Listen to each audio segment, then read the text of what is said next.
just a disclaimer about who I am. You've never seen me before.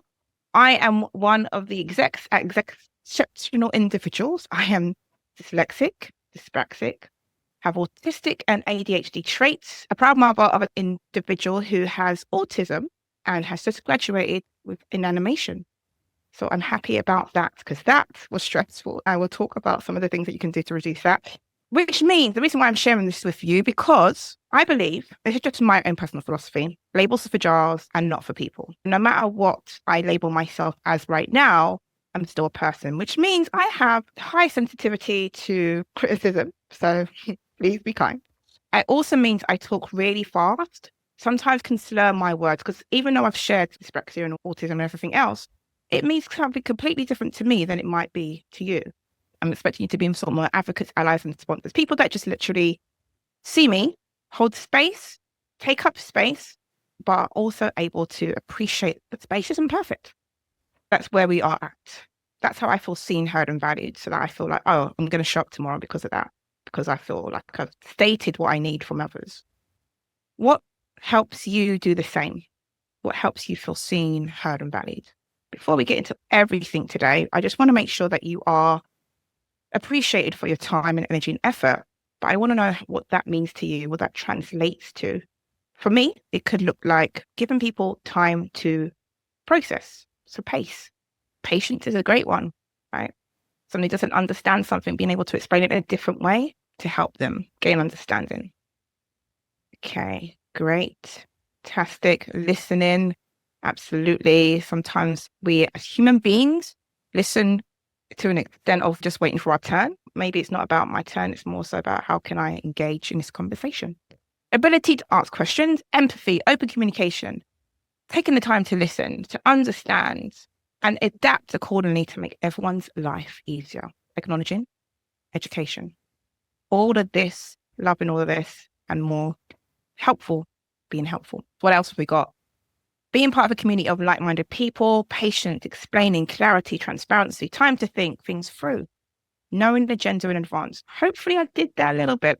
I'm going to try my bestest to include all of these pieces within today's session, trusting that I'll understand calm and open communication, not over-explaining, see myself and others, no judgment. I took a judgment detox course many years ago, and I still find it very useful to this day. Let's move on. Thank you all for sharing. Really helpful to recognize and understand what makes you feel seen, heard, and valued. What else have we got coming up? This piece is important because it helps the space to be judgment-free. It helps us to understand that actually if we are open to the ideas and explanations and experiences of others, we get to be richer for it. We also know this is about being neuro-inclusive because there's so many spaces that just aren't. Hopefully this space is as much as it can be for you. Yes, I will share details of the Judgment Detox course. Absolutely. What do you already know about stress management before we get into what I'm going to be talking about today? How do you do it, for example? Are there any things that you already do? Or do you define stress management as something? What do you already know about this whole topic? Because learning actually occurs when we are able to connect the dots of what we are existing knowledge and new knowledge. That's how we take on new learnings because we want to connect the dots. Okay, so we've got things like not enough. Yep, completely get that. Feels like you never know enough, and that's okay. Grounding techniques, mindfulness, rest, coping methods, time out, stressful, nervous system activation. Yeah, fight and fight response, all that pieces as well. Overwhelm, talk about meditation, we're talking about counseling, affirmation, and affirmation, which is questioning the affirmation. Exercise, absolutely. What else have we got? Emotional dysregulation, yes, because when we are regulated, it gives us the ability to think from our highest self. All of these help you to then connect the dots for the new learning that's going to take place. Hopefully, you just sharing what you do know helps somebody else amplify what they didn't know before. Now they know more because you've added stuff. Rest, medication. Okay, we've got it. We've got a lot here, guys. You know a lot, folks. Try to be inclusive here.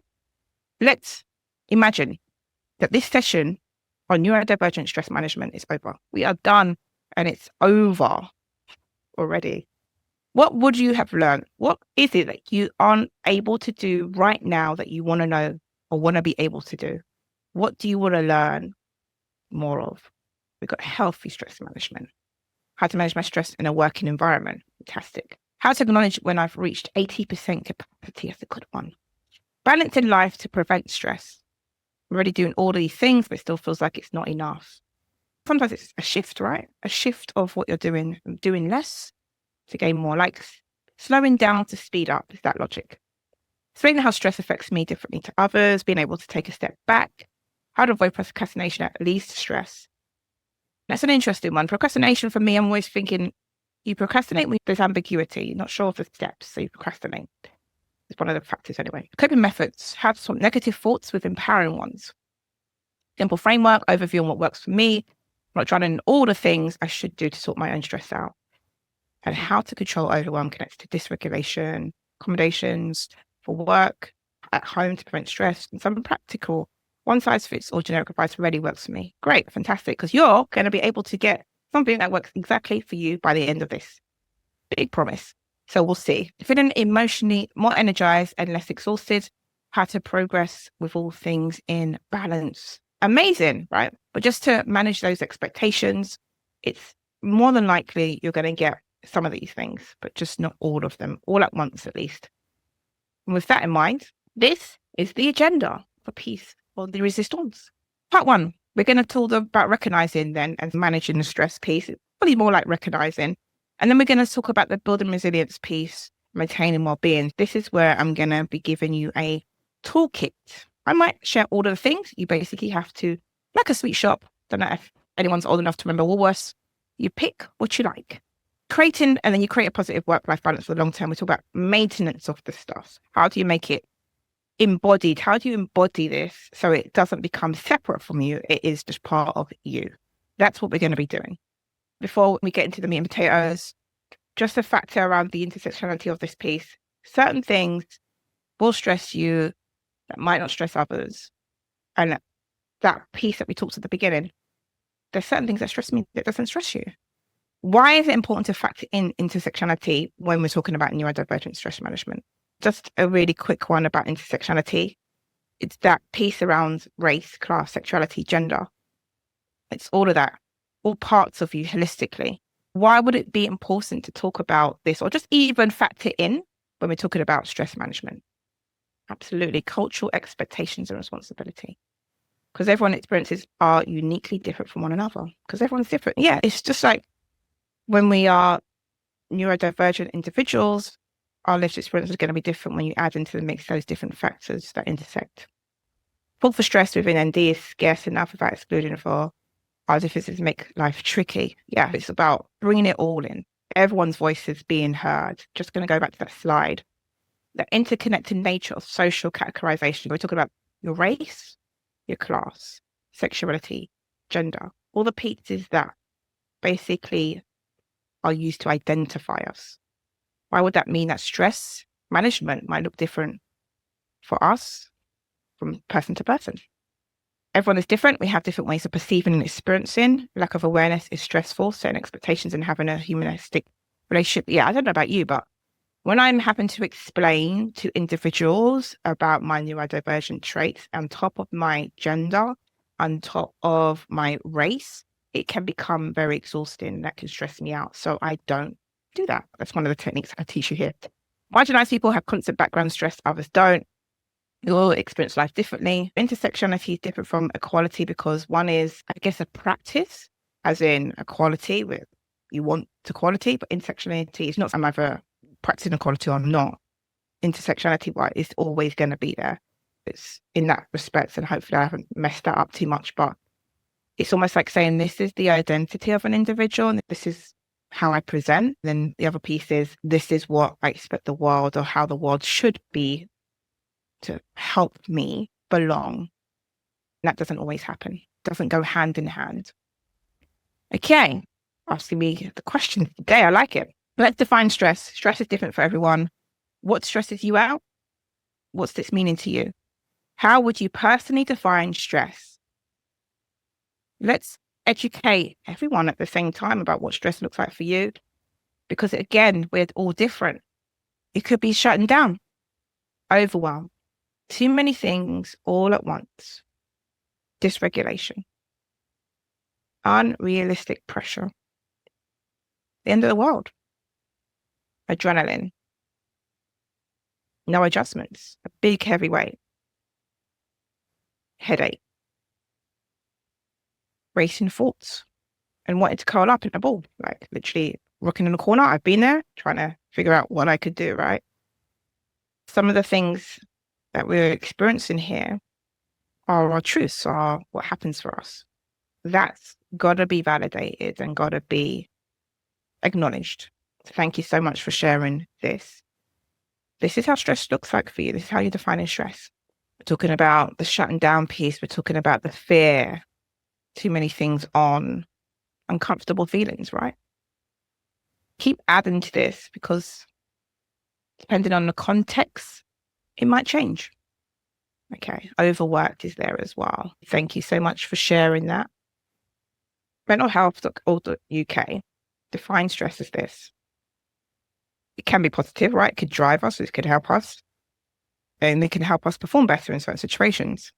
But for the short-lived piece, that prolonged, excessive stress that can be chronic almost, can lead to illnesses.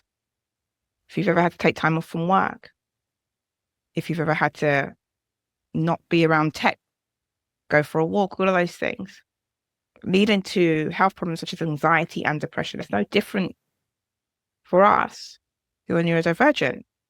The intersex piece that comes into it, microaggressions that come up, all of this is stressful and can lead to this. This is mental health definition, right? We've also got dictionary definitions, right? We're talking about complex response to external or internal pressure or demands. So we can also cause stress. We can cause it internally for what we're thinking of, what people expect from us externally. It could include the environmental stresses, those life events, personal perceptions, short-term, long-term, which impacts our mental and physical well-being. There's a lot there.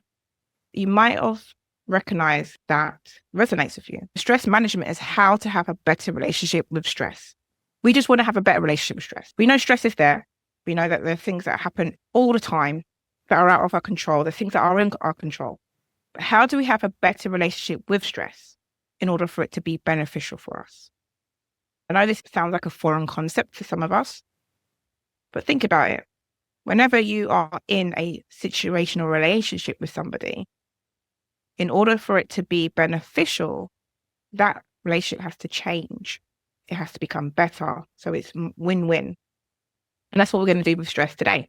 We're going to recognize parts of it. We're not going to spend too long on this part because I know that we've already talked about stress, but I want to amplify for you what stress actually looks like. This rating scale basically lets you know all the things that can cause stress in our life. You can measure it, but recognize this isn't actually about getting a low score. This is just about actually identifying that there's stress is actually defined as change. All of these things, these changes can cause stress. We're going to look through a toolkit soon to help with that. If you would go through this, you can do this in your own time. But for example, marriage is stressful. It actually has a score of 50. Pregnancy is stressful. Changing to a new school, changing where you live, in-law troubles, taking a mortgage. All of these are just changes, even taking on loans and vacations and holidays. Again, these are stressful. These are the stress inventory. So if you get your score, do in your own time, put the score down, and then you'll know where you are at. And then over a period of time, the toolkit will help you manage stress better.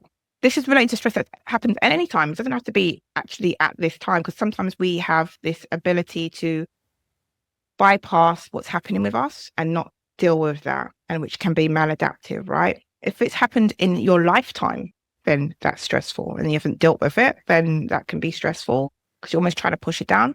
If you've got it in your sort of circumference right now, then that's even more stressful. But just because it's happened in the past doesn't mean it's been dealt with. Going back to this, recognizing and you might have not done the score, but just quickly, when you look at the list, this stress piece, what on this list surprises you the most that you didn't think would be on there? Because even a major change in church activity, like a lot less than usual, can cause stress.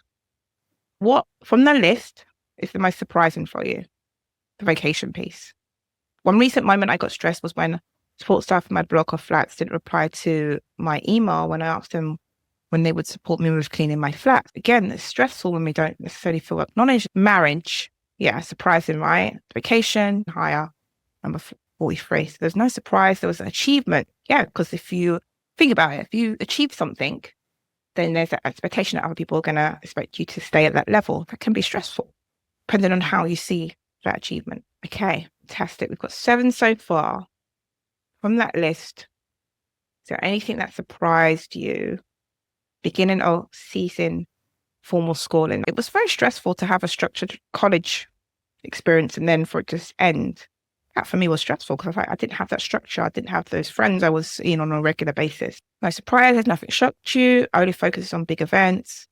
But yeah, we're talking about the score. But again, we looked at earlier what stresses you out from your understanding. Very measure stress objectively, unless I misunderstand. Yeah, it's based on these life events that I guess would happen for most people, which is objectives, because you could change your new score and that could not be stressful at all. Okay, we're going to move on to the next one. So thank you for that, everyone. Yeah, holidays, I sometimes need to stay at home just so that I'm not stressed by the arrangement of holidays. Let's go figure.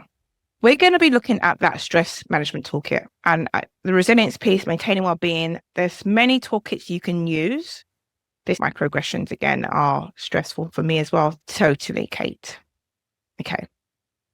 So before we get into the toolkit that you could use, I'm going to give you the 4 A's that you could use. I've already shared with you 2 of those A's as examples because there's many. And we have workplace coaching and WP&A stuff that you can do as a one-to-one basis, so it's much more applicable for you.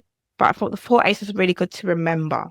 We've got things that you can do to reduce stress, right? Avoid, alter, adapt, and accept. When I say avoid, I'm not talking about maladaptive behaviors where you just avoid situations, you no longer go to those spaces. It's much more specific than that because that's not necessarily always going to help you in the long term. When I talk about avoid, be much more assertive. Say no. If there's certain topics that you know can impact you and cause you stress, for example, if I'm speaking to some people in my circle about religion, if I'm speaking to some people in my circle about parenting, we have different views sometimes. And so those topics can cause stress if I'm having to argue my point. That brings us on to 3. Avoid people who stress you out. They might not stress you out in all elements. There's certain times that they're this really great company. But if somebody, for example, doesn't respect your boundaries, you told them already, they still don't respect your boundaries. Right? You say no and they mean yes. They think it means yes. When you've asserted yourself, they ignore you. That's stressful, right? Avoid is really about recognizing what you need, articulating what you need from others. If that's not being heard, avoid. Really simple, I know. How does this fit in with social anxiety? We're not going to be covering that today, but just from the point of the stress management piece, one really good thing to look at, and I'll see if I can send you a link, is another piece around that. Yeah, again, if you're avoiding, we're talking about saying no. We're talking about hot button topics. I've had the experience of social anxiety where I've not gone to a specific event because I can't deal with the sensory overload. But then the social anxiety piece of maybe what's going to be helpful might be more so having to speak to a counsellor and seeing what techniques and topics would be more helpful. This isn't necessarily going to cover that, but if it's a stressful environment, what could you do to adjust it? That kind of picks us up to adapting. It could be a little bit around adjusting your standards. One of the ways to adjust your standards is who here has a little tiny, teeny piece of perfectionism within their DNA? I know I do sometimes. In terms of adjusting your standards, it's just more so around recognizing that your standards isn't going to be everyone's. because that's stressful to be a perfectionist because you're expecting everyone to be at your level. Whereas if you just hold yourself accountable for certain things and you don't expect the whole world to be the same way, it really does reduce that stress. Also reframing problems, practicing gratitude. Okay, that's adapting examples. I did say 4 and I've only talked about 2. Again, there's some further reading you can do around altering and acceptance. Yeah, that sounds stressful, Stefan, when things move unexpectedly because you're not expecting it. It's a change, right? It can be stressful. In order for you to manage that change, we're going to look at this toolkit. Okay, so we've got a list of self-care things that you could do. Some people don't always resonate with self-care, but scientifically, psychologically, everything else has been proven to work.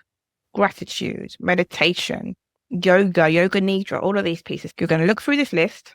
There's 11 different subsections, right? And you're going to choose a few that will go into a toolkit. A toolkit is just literally, if I've got some tools that help me for stress management, this is just one of many. Self-care is one of many. Which ones would I be pursuing? Will I be trying? Where I talked about saying no, it's that setting boundaries piece when necessary. Right off the cuff, we have exercise, gratitude, reading, healthy eating, walking in nature. And some people have found meditation more challenging. If that has been, I've said to some of my clients to use yoga nidra and to use movement meditation because that's helpful as well. Boundaries, yes. There's some really great resources out there around boundaries as well. There's a really good TED talk about boundaries. It made me rethink boundaries a lot more as well. Hydration, yes. Drinking 2 liters, depending on your weight and what your doctor advises, a day. Helps with reducing brain fog. I don't think we ever can drink enough water. We've also got mindfulness meditation. We've got sleep. Absolutely. How is your sleep hygiene? I've done a workshop before on sleep. Go check out the YouTube. You'll see it there and it will help you with that piece if that's the challenge. Try HIIT workouts. I had challenges with my neurodivergence and I was like, exercise for me is quite boring. I do HIIT because it's short bursts and it's actually known to help people with ADHD more. Affordable, if you can do group workouts, yes. HIIT workouts, there's quite a few things you can use, but one of the ones I started to use was the fitness app on Apple, free trial thing, but I made sure I cancelled it so that I don't ADHD tax all that. If you take medication, you need to drink water, yes. Dehydration is probably one of the worst things that you could encounter. 2 liters a day, well done, that's great, it's fantastic. Need to find something close, yes. We've got healthy eating. I've started to do intermittent fasting recently. Changed my life because I've been doing it for 2 whole days, but I did it last year and it helped me be much more vibrant, much more present, which is helpful. It does reset a lot of things. Smaller quantities, 5 minutes every day and 10 minutes every day. Yeah, absolutely. I would agree, Stefan. You start small and then build it up. Looking at the comments, Zumba is a great option. Absolutely. I love Zumba. Local Zumba is really helpful. Yeah, I started 5-minute meditations, then I did 10-minute meditations. Sometimes I go back to 5 minutes. And then I do 5-minute HIIT workouts, and that's always helpful. We've got social connections. I used to join Toastmasters, which is a public speaking group because I enjoy public speaking. And that was really great for community, and it was helpful for reducing stress around speaking in public. I know it was on there, but it's about social connections. It's got a purpose behind it. It's even better because I'm there for a purpose. It helps me to see progress. Yoga with Adrienne is amazing on YouTube. Absolutely. See if you can do it in a group. I remember this is a community as well. As much as we share these things, come back every week to do some of these sessions. Say what you've been working on, what's been helpful. It all helps. Now we want to make sure you go from information to implementation. What are you going to do to put these self-care practices, these strategies into your everyday? Who are you going to call on? Is it a friend? How are you going to show up with this? Is it going to be in your calendar? Is it going to be, I don't know if you've ever read Atomic Habits, really good book, making it easy. For example, if you're going to go and do HIIT workouts, make sure you can't leave a room until you've done that. We've got maintenance of accountability groups. We have productivity app that has all these options, 2-liter bottles each morning filled up. Fantastic. Maybe you can put an alert on every 5 minutes or 10 minutes. Well, let's drink something, right? Make time to color in an adult coloring book. Amazing. Calendar Fox Pro Planner. Google Calendar along with the reasons why I want to do the respective habit. Setting those SMART goals. Yes, specific, measurable, attainable, realistic, and timely goals. Absolutely. Set a time and schedule to do activities. Ensuring I'm still taking care of my nutrition and exercise even when I'm with my partner. Fantastic. Yes, consistency is key, but remember to define consistency that works for you. Some people have used the word consistency with a shame piece. I recognize that consistency is whatever that looks like for you. It's helpful, it's uplifting, it's motivating. Put those into place. Track progress. Work with your partner, start the day with goals, work towards the day, reassess at the end, accountability. Have options so I don't get bored, ask for support, absolutely. You can have groups that you might be already in to help you stay accountable. Yes. Recognizing that whatever you're doing is enough. Defining what enough is for you, right? More manageable to-do lists means that recognizing what enough is. Wasn't a routine, but making it flexible. Laughing often, absolutely. Laugh yoga or meditation, one of those things. Really helpful. Comedy. When I'm the most active during the day and to do them. Okay, great. Inner child work. Yes, there's some really great tools out there for that piece. Shadow work with inner child work, really helpful in a really safe space. Positive self-talk to encourage these things. Make sure you enjoy it. Absolutely. If you don't enjoy it, then it's almost going to be like a hog. How to make it easy and effortless and enjoyable. How to do that. You've got some of the tools, toolkit, some of the things that you could do. You recognize what stress looks like for you. Now you've got that you decided to commit, and this is part of that. Meditation on Android, good tools, Atom. Great, fantastic. Insight Timer is a good tool for meditation as well. If you're not on Android, you might be on an iPhone or iOS. So check out Insight Timer. 10% Happier app is a really good one as well. But Insight Timer has lots of free meditations. That's an alternative. Okay, Lorna's sharing some great knowledge around Grow with Joe, YouTube, another great option. Loads of fun, dancey exercise videos. Fantastic. Bright productivity. There's lots of resources available. It's also about what's going to be helpful. Thank you all so much for sharing these. Really helpful. The more tools that we have available to us and then figuring out what works for us, the easier it's going to be to incorporate in our everyday. It doesn't feel like a lot. Whether you are interested in coaching, which has a fee attached to it, or workplace need assessment.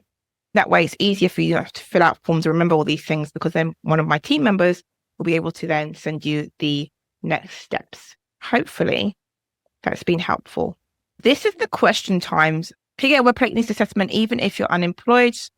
So you know what to ask for when you get a role. You cannot, however, there is an internship scheme that might help where you would be able to get one. You can't necessarily do it when you are unemployed, but you can go through some of the housing associations who help to get you a needs assessment through us. And that means that you'll get access to having a conversation around your needs. If you're with a housing association, that could be the other thing. Other than that, when you go into next week's session, Sophie, write down all the challenges that you might have in the workplace and then see if what tools could be helpful for that. Or furthermore, just ask me and I can just send you an email back. Could you email out some useful resources based on the sessions today? Yes, I can. I will do that as well. Thank you. I do have challenges with emotional dysregulation. I appreciate all your feedback. That is kind. Very understood, supported. I found stress management was broken down quite nicely. It was nice doing it all together too. Exactly. I like doing things like this together. It's really helpful. Thank you, Maya, as well. Is the feedback going to be anonymous? Yes, it's going to be anonymous. I will not know who said what. Yes, amazing. Thank you, Helen, for that feedback as well. Understood and embraced. Appreciated. Us shared bright productivity. And I guess it might be a productivity app. So feel free to expand on that as well. Sophie loves the interactivity, some of the longer words at the start. Yes. All good. I appreciate that as well. If you have any more questions, if you want additional resources, I will be sending them out. We just literally just want to serve you and help you in the most possible, best way, whatever that looks like. That might mean creating more services and solutions for you, But regardless, it's helpful if we can get that feedback as to what your next steps might be so we can support you. Emma has shared what the Bright Productivity app is. Productivity, calendar, meditation, habit tracker, all in one, works across iOS and Android. Definitely worth a look. Fantastic. We should all one day have a rating scale for some of these based on neurodivergent experiences. But yeah, sounds like a great app. Have an amazing rest of the day. Remember, you are exceptional individuals. Thank you all. Take care.